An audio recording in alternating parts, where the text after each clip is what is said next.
So you're done goofed and you need to build yourself a primitive shelter that can withstand strong winds and rain, but you don't have any cordage and no tools whatsoever. No axe, no knife. You're well and truly done goofed. Unless you build a lean-to A-frame hybrid, something which I call a leaner hut, a totally cordless construction that's as sturdy as a rock. Let's begin.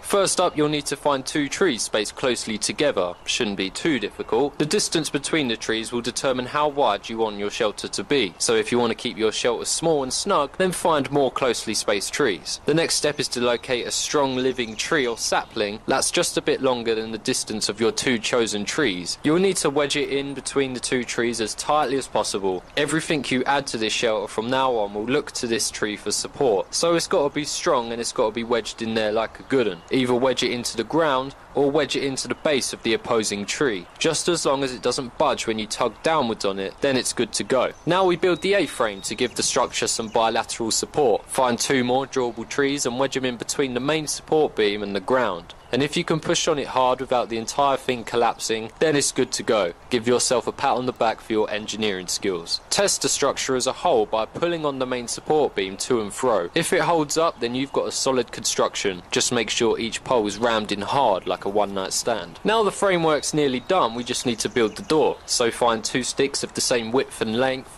And if they have the same curvature, then that's just an aesthetic bonus. Ram them in and make yourself a nice little entrance and exit, adding a strong stick at the back to keep it in place for the time being. Now we need to fill the voids, and that's the easy part. Lay deadfall of the appropriate length at a slight incline against the framework, starting from the sides of your door and working your way backwards. The reason we lay the logs at an angle as opposed to upright is so each individual piece of deadfall grants the adjacent piece of deadfall more of a hold on both the ground and the framework. So if a strong gale wants to blow one log off your shelter, it's going to have to blow with enough force to budge the whole lot. Not at all likely unless we're talking 90-mile-per-hour gusts, in which case you'll need to up your game and build a tornado shelter, which I'll cover in the coming weeks. Now we can begin to make this house a home by making it water resistant and insulating it. You may be familiar with the term debris hut, a shelter that's closed off with cascading layers of debris from the forest floor, leaves, twigs, pine needles, bark, all things which can be scraped into a big pile and stacked against the walls. As long as you're not afraid of breaking a nail, then this will take about 8 minutes. Easy peasy.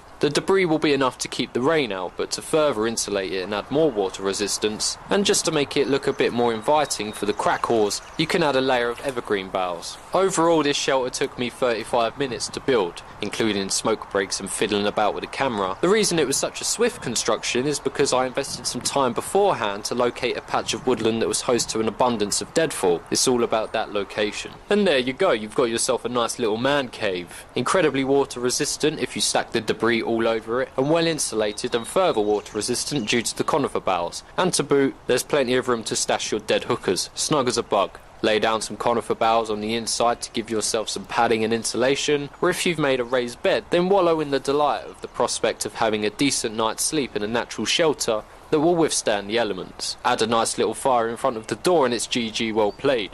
Make your house a home by adding a nice little fire reflector wall out in front. And if you're feeling particularly adventurous, a nice long fire to bombard you with heat. And just to demonstrate how structurally sound this shelter is, done. Easy peasy.